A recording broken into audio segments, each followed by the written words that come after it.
Welcome back to the Inside Public Accounting Podcast. I'm Rob Brown here with my wonderful co-host, Chelsea Summers. And today we're doing something we haven't done for a while. It's a listener Q&A episode, question and answer. These that come from firm leaders, advisors, and people who are clearly thinking hard about where the profession is headed. They love the show. They're tuning in and they enjoy what we share with them about the stories behind the numbers. Chelsea, lovely to have you with us. And do you like these Q&A things? I do. What I really love is that these questions are not tactical in the weeds. They're really structural on the profession as a whole. They're asking things like, are we building firms that actually work for the future that we're talking about? Ooh, that's so good. And we're going to be asking each other some questions. You've got answers. I've got answers. We both work in the accounting world. We talk to lots of people. You've got a lot of great data behind this. So let's jump right into question one. And the theme here is around talent. It's a recurring theme, isn't it? And we're going to call out some of our wonderful questioners. This comes from Ivan Muldong, and he asks whether the talent shortage is actually real or whether firms are just resisting changes in the how and why their teams are built. What do you think? I think the shortage is real within a traditional firm model.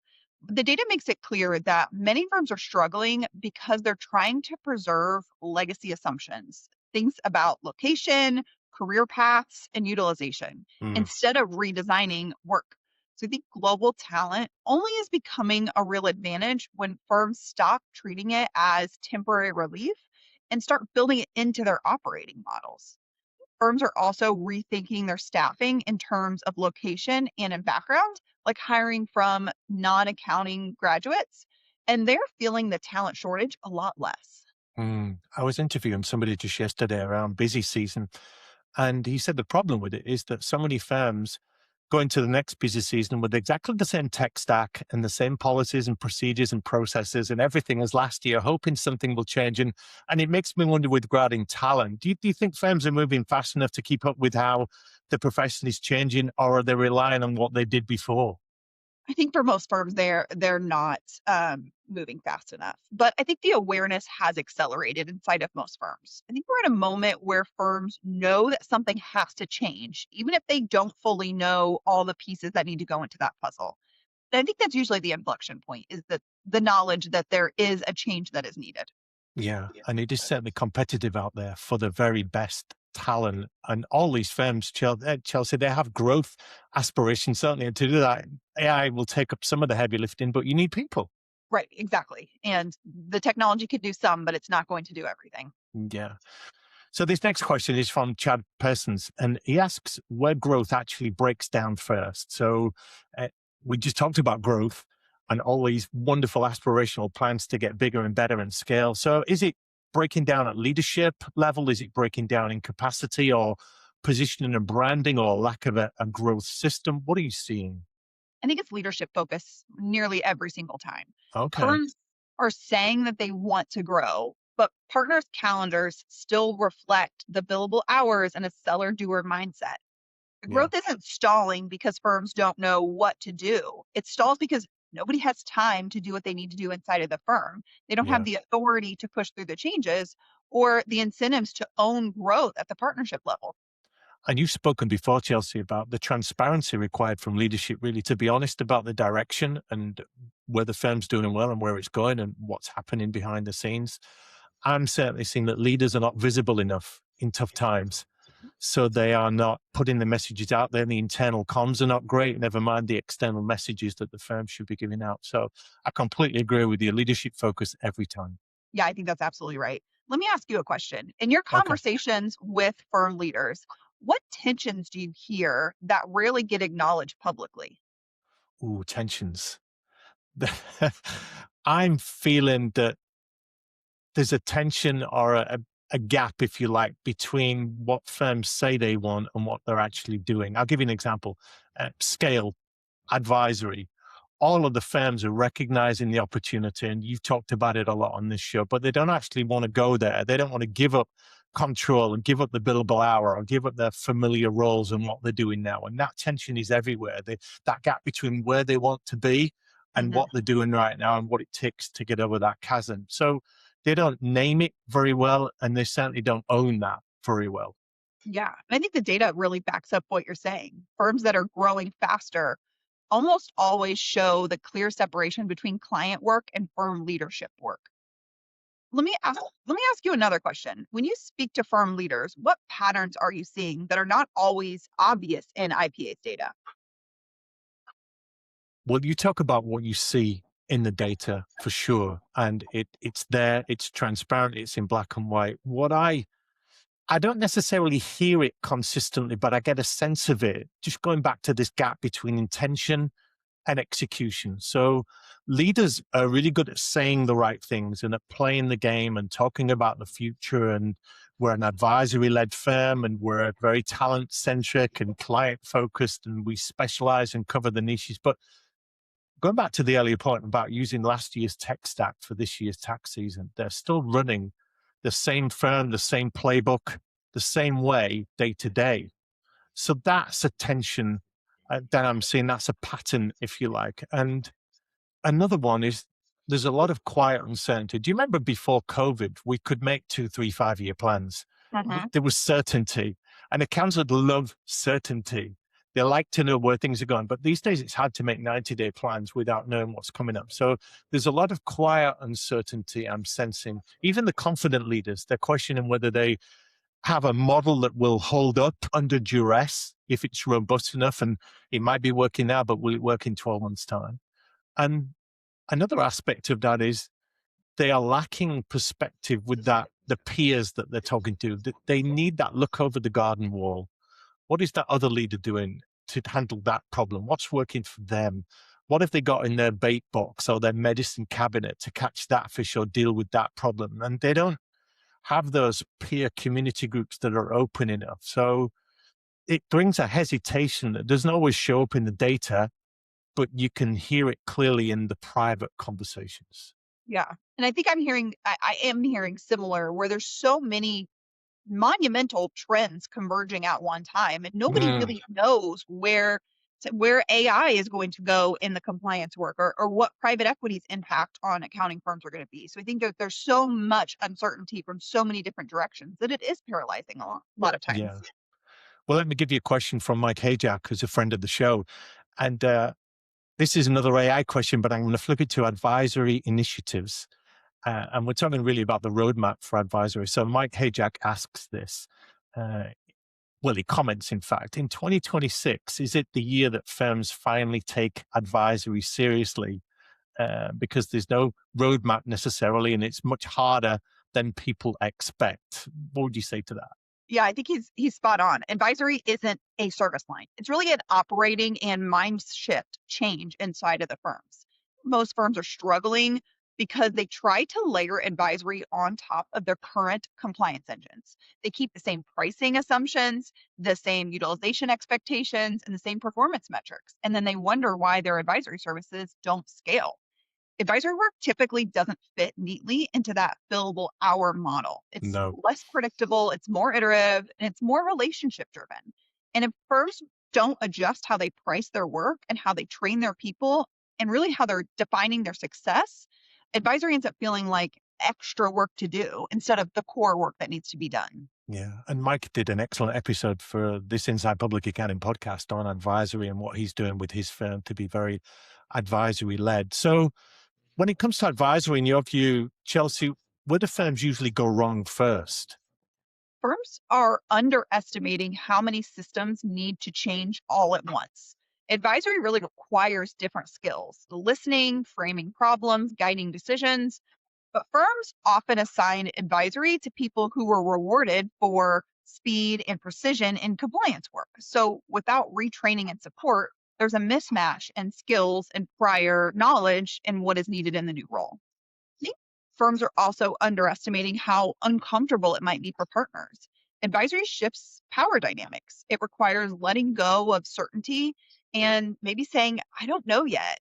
And that's a hard transition for people who have built their careers on their years of expertise. That's such an amazing point because these partners, huge power, tenure, and they've been doing it a certain way for a number of years, and they're asked to almost be a different animal. As you Yeah. say, there's different skill sets, different expectations. And this maybe explains, Chelsea, why there's no simple roadmap for advisory. Yeah. The firms that are making progress may not try to transform everything at once, but they start small, maybe Yeah. one advisory offering, one client segment, and one internal champion. And they put guardrails around it. Advisory isn't harder because firms aren't capable, it's harder because it asks firms to become something different. And that really takes time and patience and leadership alignment with the goals. Yeah. I had a story recently about a four partner firm. So not very big, but one of the partners had said to the other three partners, I want to turn this into an advisory firm. And they wouldn't let him. And he said, well, how about this as a compromise? I will give you all of my clients, all of the compliance work, all of the tax work, and I will just do advisory for my clients. And I'll do advisory for your clients as well. And he ended up building a practice that was much bigger than all the other compliance that the other three or four partners were doing together just on his own. So it is the future. You've said that on this show, haven't you? Yeah, and I think that story highlights the need for that internal champion who really believes in what they're building, but also sets aside that work. I think that was a very important point and part of the success was that that person was able to set aside their compliance work and say, "I'm really going to put all my focus on creating something new and doing something different," and Yeah. ultimately led to success. We know many of you listen to this podcast on the go, driving to work, working out, even doing chores. Now you can get CPE credit for that time. With Earmark, you can earn free NASBA approved CPE for listening to the Inside Public Accounting podcast. After you listen to an episode, take a quiz, and your certificate will be ready. Earmark has courses for everyone in your firm, from staff to partners. Get started today at earmark.app or download the free app on the App Store. So when leaders say we're prepared for the future, what do you think they're underestimating? Because nobody's prepared for the future, are they? Yeah, I don't think they are, and like I said earlier, I think there's so many different trends converging, and the hardest part is often it's not deciding what to change, it's sticking with the change long after the novelty wears off of, "Oh, this new shiny object." And that discomfort comes from the fact that for a while, performance often looks worse. They talk about the J shape. It looks worse before it gets better. Utilization might dip, the margins get messy, people could question the direction that the firm is going. And that's when a lot of firms quietly revert back to what's familiar and safe for them. Yeah. So we got another question from Rachel Anevsky, who's also been on the show, friend of the show. Great episode. Check that out. She asks, Chelsea, this is for you. What's the single most valuable training course a future CPA leader should take? And I'll give you a beat here because I've been talking to a lot of heads of state societies and they are trying to build membership through CPA, Mhm. through the keeping updated with the regulations and the professional qualifications and everything else. And that's what's driving their membership. They want it to be more. But yeah, what in your view is that single most valuable training course for CPA leaders? I think that's a great question from Rachel. I but people, leadership, and business economics. I think you need information outside of technical accounting. Yeah, Technical agreed. technical training is really the table stakes. It's what gets you promoted, it gets you credibility, but it doesn't prepare future leaders to run a firm. The next generation of leaders has to understand how firms are actually making money and not just revenue, but the leverage of the firm, margins, pricing, capacity. They need to see how one decision in staffing or scope really ripples through the entire firm. Mm. I use the phrase in some of my talks that good gets you in the game, but great gets you on the podium. And in the same way, the technical skills get you in the game. Yeah. They get you the job, but they don't get you in the boardroom. They don't get you the client. They don't get you the kudos, the influence that you deserve. So yeah, I agree with you. It totally goes beyond the technical capability because there are so many great accountants out there that are technically super strong. So it's got to be more than that. And Mhm. it seems like really it's less about knowing the rules and more about understanding the system and the game. Yeah, I think that's exactly right. Most future partners are very good at their work. Yeah. Far fewer are trained to manage the people or systems. Leadership training really helps them understand incentives, why people behave the way they do, how compensation and promotion decisions shape the culture of the firm, and information on burnout and why turnover isn't just an HR problem, but it's an economic problem. People Mm. leadership matters because firms don't stall due to a lack of technical knowledge inside of the firm. They stall because they can't align their people around the change that the firm is going through. So just to summarize for Rachel, she probably knew this anyway because she's so smart, but the top CPA course that a future leader could take is around people leadership and, of course, business economics. And just to pick up on that, that commercial acumen, that business awareness that goes beyond the technical knowledge and really applying that, that doesn't come naturally. You've got to be really well read and well rounded and get good training on that. And we're seeing here, I guess, Chelsea, a big shift in how most leaders were trained because it was always the technical stuff. Yeah, it is. And that's why so many new partners feel unprepared when they join partnership. Technical skills got them in the room, but the leadership skills are what keeps the firm moving forward and keep people willing to follow you when things get uncomfortable, as they will. Mm. Okay. Well, Rachel's asked another question. She's just greedy, if you ask me. But It was a good one. I meant someone said to me, the person in charge of a conversation is the one that's asking the questions. And I thought, well, aren't you in charge if you're the one that's giving the answers? But he said, no, they're the ones that shape where the conversation goes. So thanks, Rachel, for this one as well. So the follow up is, if you could keep one thing the same in public accounting, what would it be? Long-term client relationships. Public Nice. Public accounting has been built on trust and often multi-decade trust with their clients. And that continuity allows firms to see the full arc of clients' business and add value over time. Even as the services of the firm might evolve, that trusted advisor role is something that I'd fight really hard to preserve inside of the Yeah, firms. and I did a series on my own podcast recently, Accounting Voices, talking about the four different firms that are emerging at the moment, and I talked about these continuums. And you can't be an automated firm and lean heavily into the technology, but also retain client intimacy. Mhm. Because the more you lean into the tech, the less you lean into the relationships. It's really difficult. What kind of firm do you want to be? If you want to be truly client centric, as you suggest, and that long-term client relationship, then you can't be too heavily automated and chatbots and everything else. Because clients are burnt out on that. They don't want to talk to chatbots or automated phone messages. They want to talk to a human who can help them with their problems. Yeah. So have you got a question for me?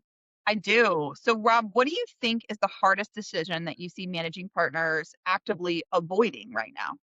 Ooh, that's good. I've been asking this question of managing partners. What's more difficult than people think?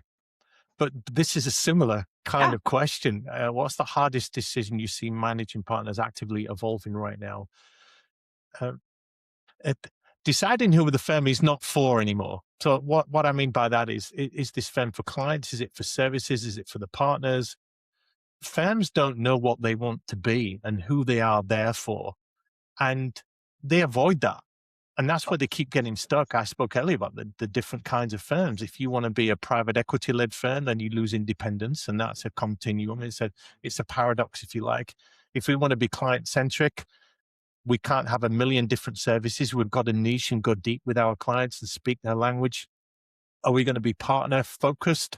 Are we going to move into a different business model? So not just deciding who they want to be, but who they don't want to be, because often what you say no to defines you more than what you say yes to. So does that chime with what you're seeing? yeah, and I like that. And I think along with that, firms have a really hard time saying no to their clients when as they're shifting their business models for clients who may have been with the firm for a long time may just not be a good fit. And getting rid of business is tough. I mean, firms are starting to call clients a little bit more, but getting rid of those relationships is hard. But I think it's necessary and to, shed your skin and become a butterfly. That's such a great point. When I talk to really busy accountants, and you'll talk to a lot of these as well because they're everywhere. Why are you so busy? Well, we've got too much client work. Well, is it the right kind of work? Would you ever get rid of some clients that you're not doing the right work for, or they're too low margin, or they're the wrong fit for them? Oh no, we could never get rid of clients. That's too much. So okay, let's zoom out from clients for a moment. Here's a question for you. Do you think firms underestimate how much change fatigue their people are carrying right now? Absolutely. And what I think is really striking about this is that it shows up in firms that are performing well financially. People hear, the firm is doing great. Look at our revenue growth. Look at our profitability. And they assume that means the team feels great. And that may not be true. Over the last several years, people have been asked to absorb continuous change, new Mm, technologies, service lines, expectations. changes with COVID, new clients, new workflows, and often without anything being taken off of their plates. Yeah, I completely agree. And Chelsea, we were blessed to have you on a series I did called Accounting Reflections 2025, where I interviewed 48 people. You were one of them. And I asked them the same 5 questions. And question 4 was, what skills or attributes do leaders need to double down on to be relevant and effective in 2026? And you and a few others mentioned this idea of change management and handling change, but not just managing change, but leading change and setting the example. And you said it beautifully there. It's not one big change, it's an accumulation of different disruptions that you've got to manage on an ongoing basis. There's so much to contend with. Yeah, and I think change fatigue is not always about resistance, but it's really about the load that the staff are carrying. Yeah. It's also about clarifying the why and letting that team know where the firm is headed and the larger goals of the firm, that transparency. What we see in the data and what leaders tell us is that those mid-level staff are really carrying the heaviest burden. They're managing up through uncertainty and managing down through burnout while still being expected to deliver to their clients at the same level. But in managing and holding on to all of that, not delegating it well, not revealing, you said transparency, what's going on right now. You can see the cracks appearing, can't you, and the elements of stress. And that doesn't send a good message down to people below you and in your team. No, absolutely not. So let me ask you this question. When firm leaders listen to this podcast a year from now, what do you hope they'll say has changed in the way that they think? Change. Accountants are not good at change, but they need to change and they need to adapt. I would hope they would say that they stopped waiting for certainty, stopped waiting for everything to be perfect, and they took a step forward and started building anyway. So it's a bit like when you're a parent, Chelsea, and so am I. There's never a perfect time to have a child. There's never a perfect time to launch a business. The firms that win for me are the ones that will proceed without the perfect answers. They'll have some momentum. They'll be a little bit more entrepreneurial. I know accountants are in the business of mitigating risk, but sometimes you can't wait for the stars to align before you make that pivot. So I would hope that in a year's time, they'll have got their heads around that and say, look, sometimes we just got to take that step, take the jump. Would you go along with that? Yeah, and I think that is especially prevalent with technology. Firms are seeing there's so much technology change going on right now, and they're just stepping back and saying, we'll let somebody else figure it out and then we'll invest. But Yeah. that point, you're so far behind where everybody else is that that's going to be hard to catch up. So I think taking a step forward in a direction, you just got to take that first step. Well, technology is such a great example because accountants are very much wait and see. They are lurkers. They wait on the sidelines to see what everyone else is doing and whether it's going to work. That's why they've been so slow to adopt AI, Mhm. because they're thinking we've not properly made the case for it yet. It might be a flash in the pan, but you and I both know that's not going away. So final question for you then, Chelsea. Are the firms that win this next decade going to look like the firms that won the last one? And you're primed to answer this because you do longitudinal data. You look at the trends over years. Yes. And, we just said that those 10, 20-year plans are not possible anymore, but some firms will look the same, but I think many won't. And the defining trait in those firms is not going to be their size, but it's going to be the adaptability and the leadership depth. In the last decade, firms won by growing bigger, whether that was Yeah. through acquisitions or geographic expansion, adding more services, raising their rates. Scale mattered because it created the leverage and the resilience to weather economic changes. But I think in the next decade, scale won't be enough. So if scale's not enough, what's going to replace scale?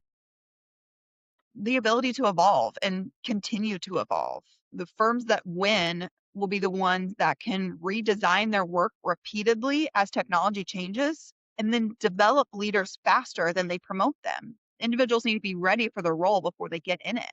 And they're also going to make hard decisions about their clients and services. Hmm. That requires that leadership depth. It's not just a strong managing partner, but multiple leaders at different levels throughout the firm who can carry that change forward and all in the same direction.